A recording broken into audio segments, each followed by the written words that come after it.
With the London Fashion Week behind, Milan took over, and we are now in the middle of the Big Four fashion events with the upcoming show in Paris. It is a perfect time for luxury brands to make a statement, introduce new collections or visions, and set trends for all of the mass market brands to reproduce and reprocess them in the upcoming spring-summer season. You don't want to miss out the events that shape the nearest future of the luxury industry. But all of these terms describing different fashion shows, seasonal collections not much in the current season, are really confusing.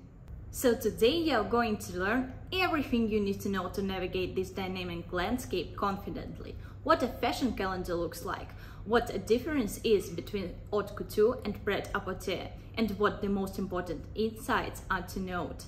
And if you are new to the channel, my name is Lisa. This is Stolbovo Brand Luxury Strategy Explained. I share weekly insights on luxury branding, so hit the subscribe button and let's uncover the structure of fashion events. First, the fashion calendar. If we were to draw a map of a fashion landscape, I'd start with big peaks and deep caverns. Those peaks would be the fashion weeks, the main events in the industry, concentrating news, announcements and reveals covered by numerous fashion magazines. There are four main fashion weeks, known as the Big Four.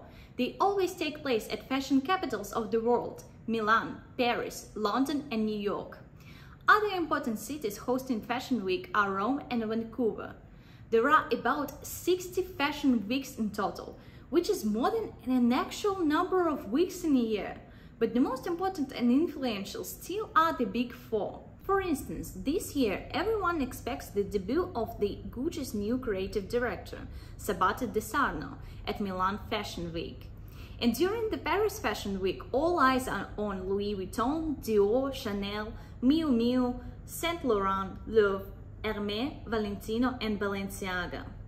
Wait, didn't all these brands already release their spring-summer collections? And why are they even showing spring-summer in September when the winter is coming? Let's break it down step by step. First, it is important to understand that despite some brands like Gucci and Prada questioning it, we still have a gender-based structure of fashion collections. Most brands have menswear and womenswear collections separately. They often come with separate creative directors, like Louis Vuitton has Pharrell Williams responsible for menswear and Nicolas Ghesquière for womenswear. Dior has Kim Jones, who has been designing menswear collections for 5 years now, and Maria Grazia Chiuri as a creative director focused on womenswear. Some brands, however, share the same creative director for both men's and women's collections, like Prada did before they hired Raf Simons. Miuccia Prada designed both collections by herself. And by the way, Prada was the first luxury fashion brand to host a mixed-gender fashion show in 2014, and the others followed the trend. Consequently, we have separate shows for menswear that are usually shown earlier, and womenswear that are concentrated around 4 main fashion weeks. That is why at the moment we already have menswear collections from major brands, but still expect the shows presenting womenswear. Answering the question about brands showing spring-summer collections in the autumn with upcoming winter, we need to talk about fashion seasons. There are 4 seasons in the fashion world. SS would be the spring-summer. FW or AW would be fall-winter or autumn-winter, which is basically the same. There are additional collections like cruise or resort and pre-fall collection. Traditionally, fashion works ahead of time.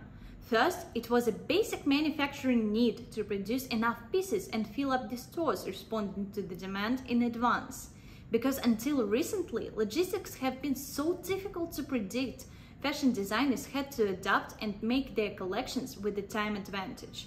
Fashion houses give their customers and retailers time to make an order on certain models for the future season, so they will have an opportunity to plan a volume and create enough pieces, especially considering the handcrafted nature of luxury garments.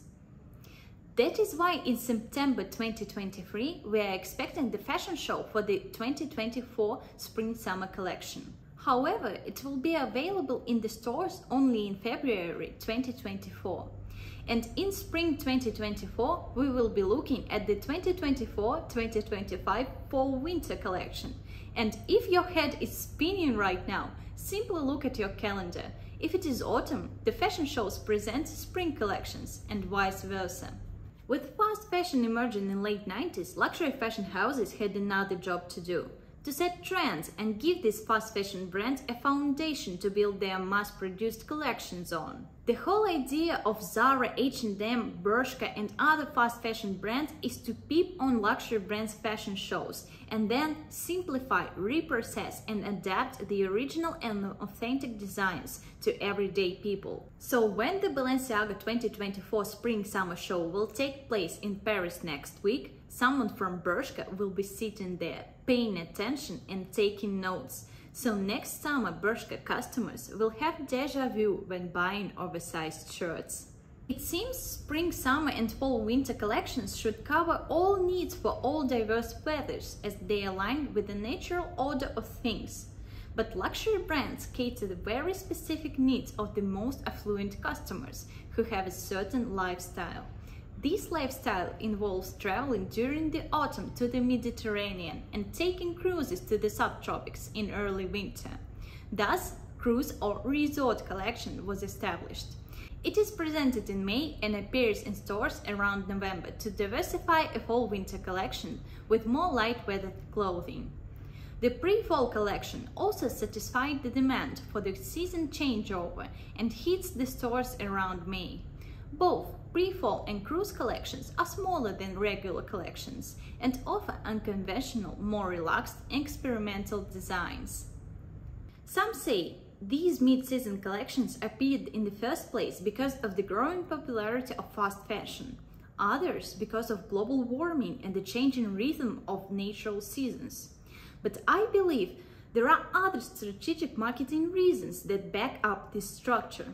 Luxury brands can only grow by conquering countries and territories and never by attracting broader demographics. That is why European luxury brands can't have in mind only 4 European seasons. They must think of their clients in tropical climates, deserts and colder countries. To sum this up, let's imagine a whole fashion year. We have 4 seasonal collections: spring-summer, fall-winter, cruise and pre-fall. Each seasonal collections come in menswear and womenswear. The Runways start with menswear collections and finish with fashion weeks showcasing womenswear in 4 fashion capitals. The fashion shows demonstrate collections for the season opposite to the one you see on your calendar, because they work in advance. And now you know everything about fashion shows and collections. Well, not quite. Everything I just told you is only fair for Pret-a-porter or ready-to-wear collections. And there is a whole different world that involves haute couture collections and fashion shows. So stay tuned, because the second part of this video comes on Thursday. Subscribe to the channel so you won't miss it. And if you found this video informative, don't forget to like it. Share with me in the comments. What's your experience with fashion? I would love to hear your stories.